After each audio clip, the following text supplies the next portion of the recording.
Video کو like کریں اور سبسکرائب کریں، بیل آئیکن کو دبا دیں جس سے ہماری ہر آنے والی نیو ویڈیو آپ سبھی تک بہت آسانی سے پہنچ سکے۔ حضرت عائشہ صدیقہ رضی اللہ تعالی عنہا سے کسی نے پوچھا تھا صحابہ کرام علیہم رضوان میں سے کہ اماں جی نبی پاک کے اخلاق کس طرح کے تھے؟ تو فرمانے لگی قرآن مجید ہی رسول پاک کے اخلاق ہیں۔ اور پھر حضرت عائشہ صدیقہ رضی اللہ تعالیٰ عنہ اس شخص سے کہنے لگیں چاہے تو سورہ مومنون پڑھ لو۔ تو انہوں نے یہ ابتدائی آیات سورہ مومنون کی جب تلاوت کی تو حضرت عائشہ فرمانے لگی یہی تو میرے نبی پاک کے اخلاق ہیں، اور یہی وہ آیات ہیں جن میں اللہ تبارک و تعالیٰ نے بندہ مومن سے تقاضا کیا ہے کہ اگر وہ جنت کا وارث بننا چاہتا ہے، جنت وہ جگہ ہے جہاں رسول کریم علیہ السلام کا قرب بھی ملے گا اور رب کریم کی زیارت بھی نصیب ہوگی، وہ مقام فلاح، وہ مقام کامیابی، وہ مقام جہاں اللہ تعالیٰ اپنے بندوں پر اپنی رضا نازل فرمائے گا، اس مقام کا نام مقام جنت ہے۔ تو اس سورہ مبارکہ کی ابتدائی آیات کے اندر اللہ تبارک و تعالیٰ نے ان صفات کا تذکرہ فرمایا ہے کہ اگر وہ صفات ہم اپنے اندر پیدا کرنے میں کامیاب ہو جائیں، معنی یہ ہے کہ ہمیں اللہ تبارک و تعالیٰ نے جنت کا وارث بنا دیا ہے۔ بڑے غور کے ساتھ سورہ مومنون کی ان ابتدائی آیات پر غور کرنا چاہیے۔ رب فرماتا ہے قد افلح المؤمنون، تحقیق مومن کامیاب ہو گئے۔ کون سے مومن؟ الذین ہم فی صلاتہم خاشعون، وہ جو اپنی نمازوں میں گڑ گڑانے والے ہیں، خشوع کے ساتھ، عاجزی کے ساتھ، انکساری کے ساتھ، ذوق کے ساتھ نماز پڑھنے والے ہیں۔ والذین ہم عن اللغو معرضون، اور وہ جو بیہودہ باتوں سے منہ پھیرنے والے ہیں، لغویات سے اپنا رخ پھیرنے والے سنجیدہ لوگ۔ پھر ارشاد فرمایا والذین ہم للزکاۃ فاعلون، جو زکوٰۃ دینے کا کام کرنے والے ہیں۔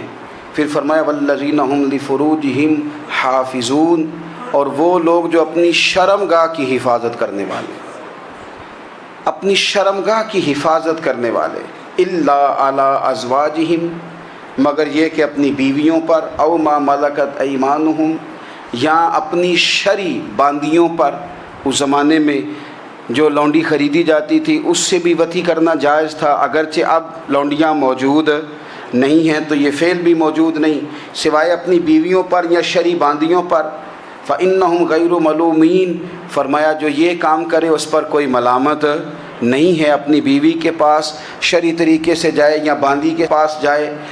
فَمَنِ ابْتَغَىٰ وَرَاءَ ذَلِكَ، اور جو آدمی اس کے بعد اس حد سے بڑھے، اس کے سوا کچھ اور کرے جو بندہ، فرمایا فَأُولَٰئِكَ هُمُ الْعَادُونَ، یہ لوگ حد سے بڑھنے والے ہیں، جو لونڈیوں اور باندیوں کے علاوہ، اپنی بیویوں کے علاوہ کسی اور جگہ گندگی کریں، یہ حد سے بڑھنے والے، حدوں کو کراس کرنے والے لوگ ہیں۔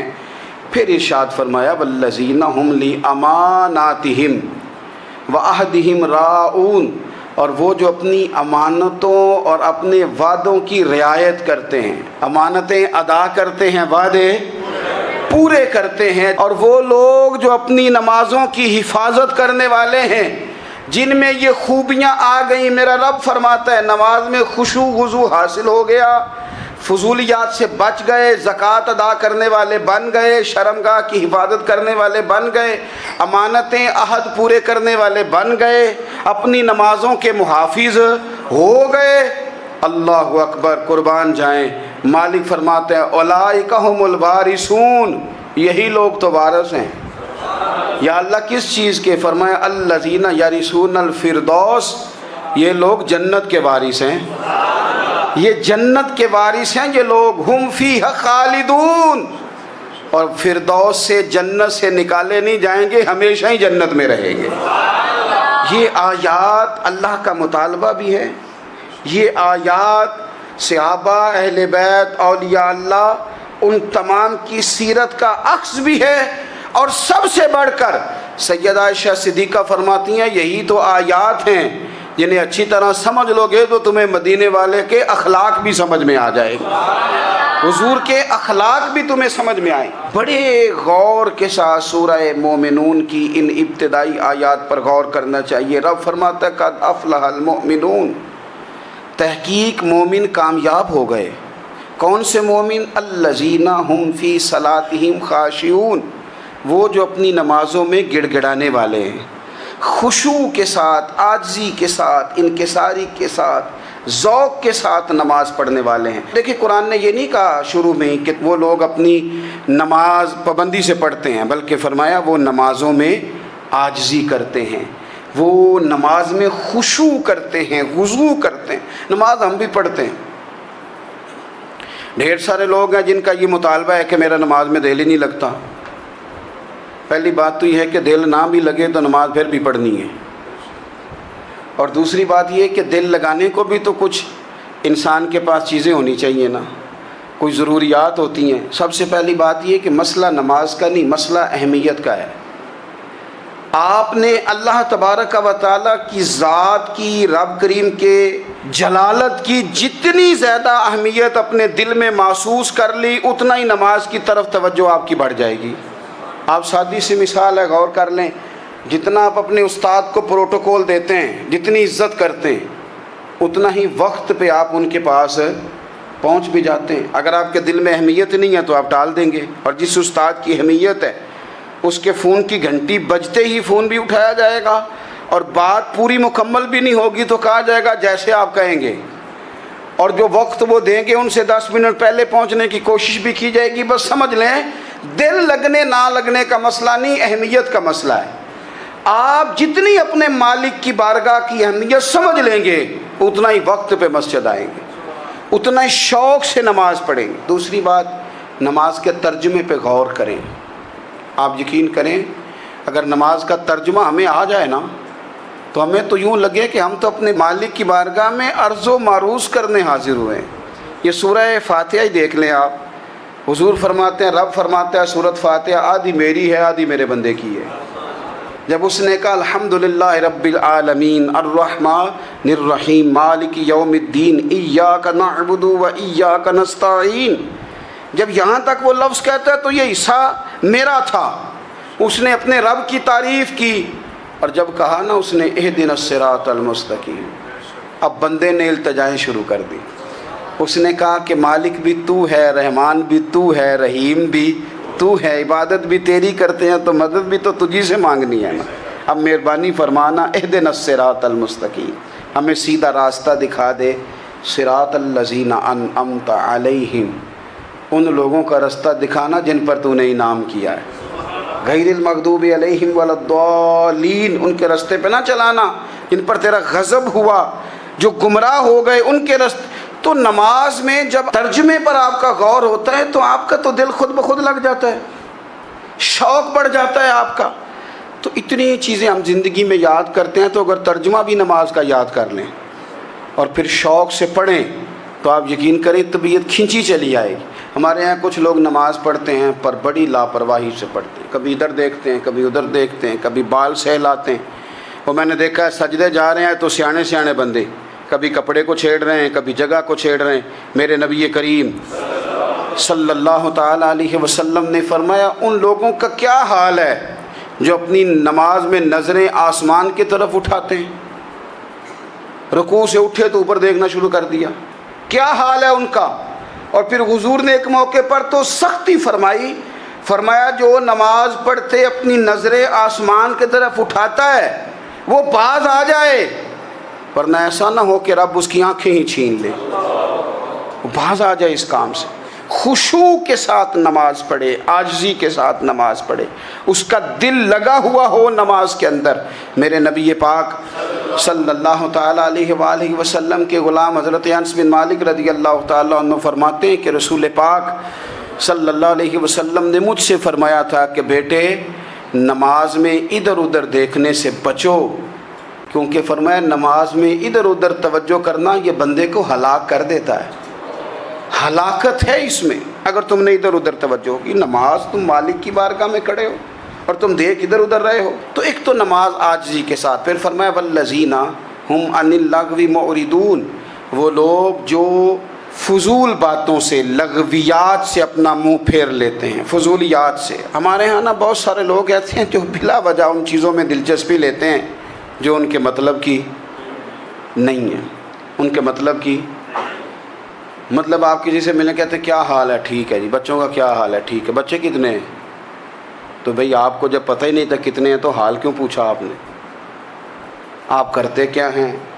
آپ کا بڑا بھائی کیا کرتا ہے، چھوٹا بھائی کیا کرتا ہے، ابا جی کیا کرتے ہیں؟ بھئی آپ کے مطلب کی بات نہیں، آپ مطلب کی مقصد کی بات کریں، بے مقصد باتوں میں الجھنے کی ضرورت نہیں ہے۔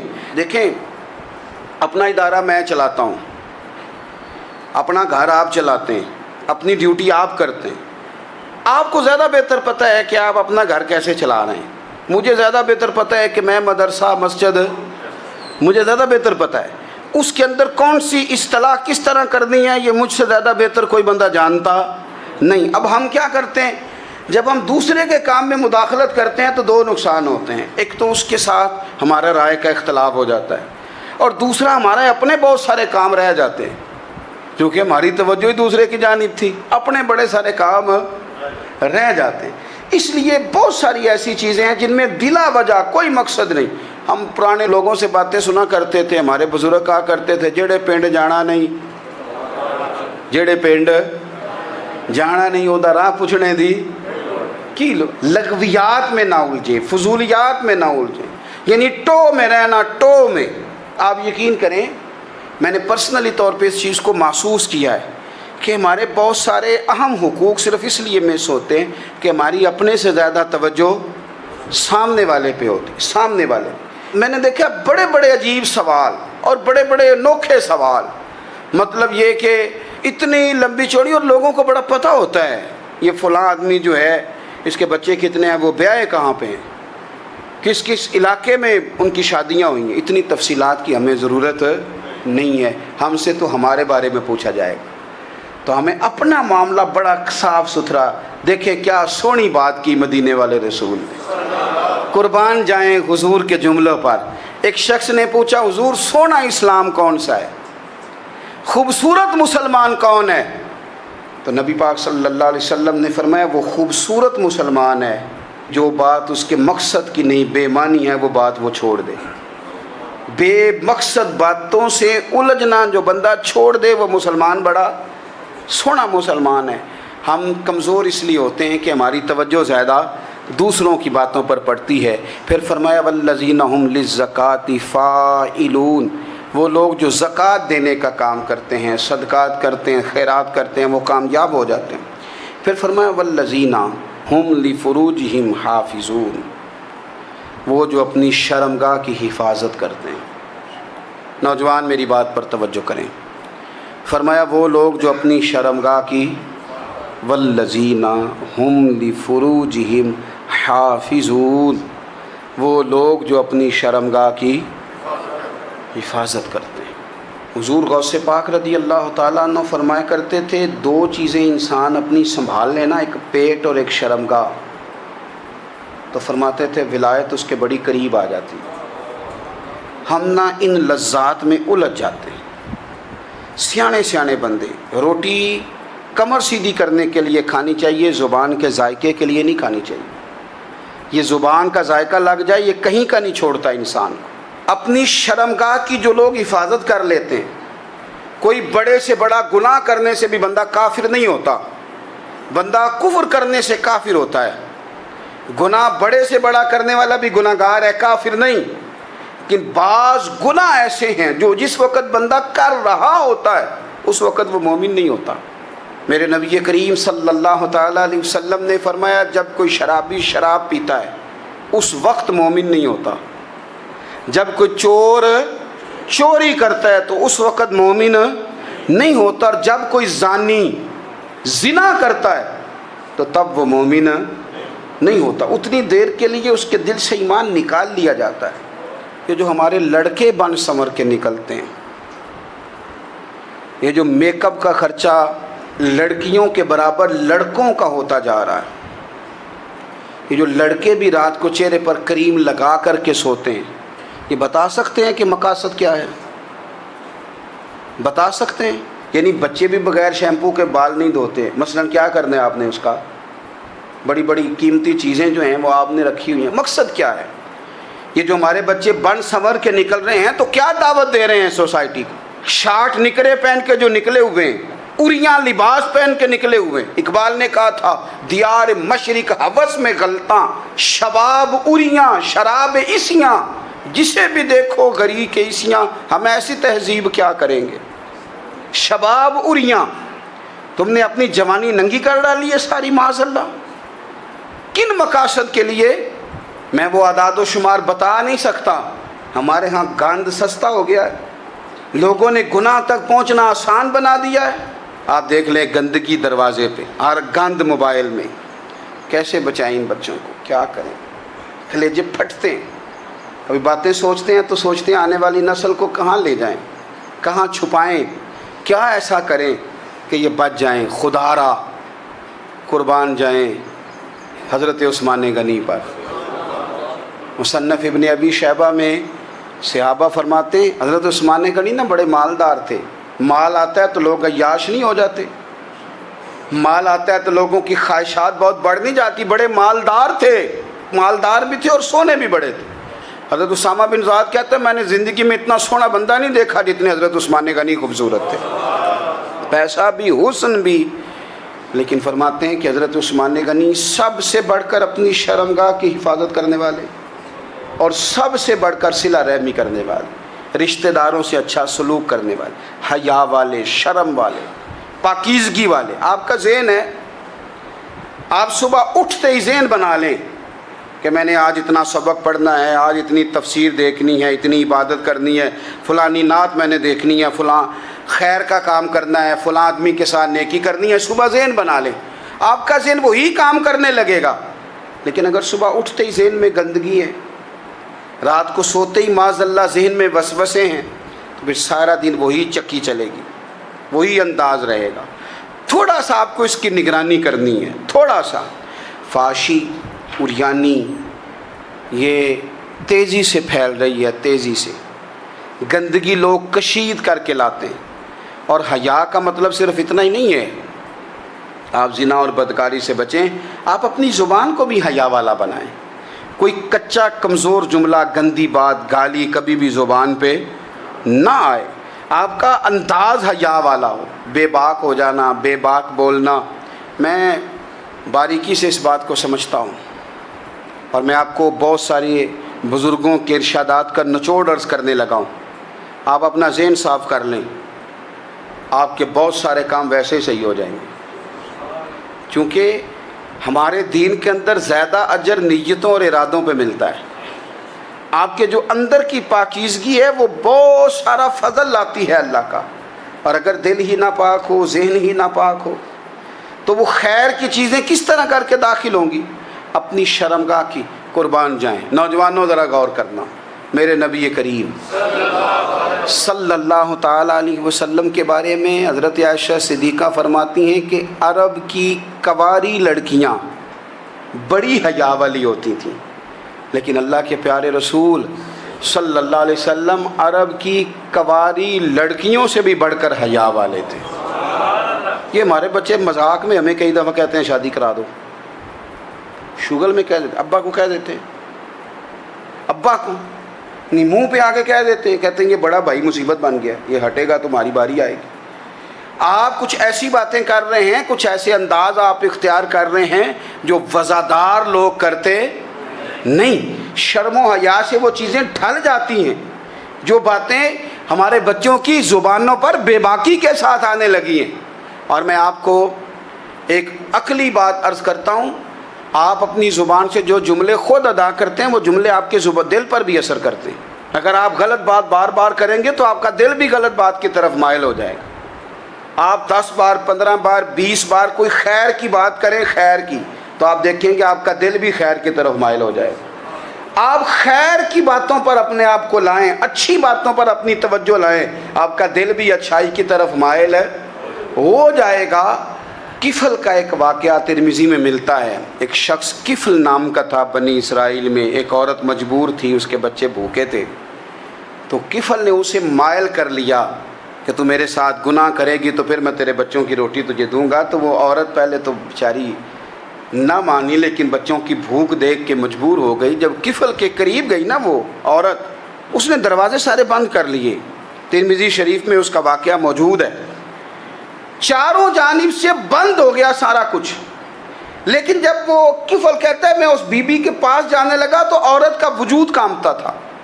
جس بندے کو گناہ کی طرف جاتے اس کی طبیعت میں ہیجان پیدا ہو تو معنی یہ ہے کہ ابھی ذہن پورا غلیظ نہیں ہوا، ابھی طبیعت پوری گندی نہیں ہوئی، ابھی ایمان کی بہت ساری قسمیں موجود ہیں، عورت کا وجود کانپتا ہے.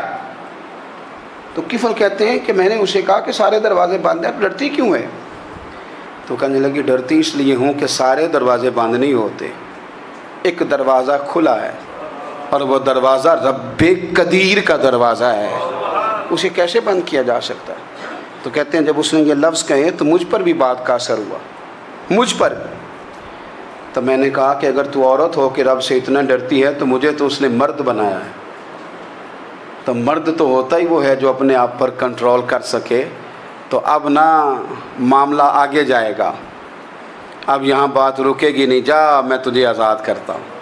عورت گئی، اس نے توبہ کی کفل نے، اور رات رو کے کہنے لگا مالک آج میں نے توبہ کی ہے تو میرے اوپر مہربانی کرنا، میری توبہ ٹوٹنے نہ پائے. رات اس نے توبہ کی، رات ہی انتقال ہو گیا. لوگوں کو پتہ تھا بڑا بے حیا ہے، بد کردار ہے، گناہ گار ہے، شاید لوگ اس کا چہرہ دیکھنے بھی نہ جاتے، پر مالک کریم ہے نا. حضور فرماتے ہیں سویرے اس کے دروازے پہ لکھ دیا اللہ نے، لوگوں رب نے کفل کے سارے گناہ معاف کر دیے ہیں. اس کے دروازے پہ لکھ دیا گیا. جب آپ اپنی حفاظت کرنا چاہتے ہیں تو اللہ پھر اسباب بھی پیدا کر دیتا ہے. اپنی شرمگاہ کی، اپنی نظر کی آپ خوب حفاظت کریں. اور میں آپ کو ایک بات عرض کروں، ایک بندے کے باحیا ہو جانے سے نا، ایک بندے کے ٹھیک ہو جانے سے اس کے دائیں بائیں بے شمار لوگ ٹھیک ہو جاتے ہیں. نہ چاہتے ہوئے بھی آپ کی نیکی کا اثر آپ کے دوستوں پہ پڑتا ہے، نہ چاہتے ہوئے. اور ایک بندے کے بگڑ جانے سے اس کے دائیں بائیں بہت سارے لوگ بگڑ جاتے ہیں، بہت سارے لوگ بگڑ جاتے ہیں. آپ اگر اپنے لب و لہجے پر یہ پابندی لگا سکیں اور اپنے آپ کو اگر آپ سنبھال سکیں تو پھر یاد رکھیے گا بڑی ساری چیزیں بہتر ہو جائیں گی. کچھ چیزیں ایسی ہوتی ہیں جو ہم نہ فراخ دلی سے بانٹتے ہیں، اور کچھ چیزیں ایسی ہوتی ہیں جو مجبور ہو کر ہم دیتے ہیں.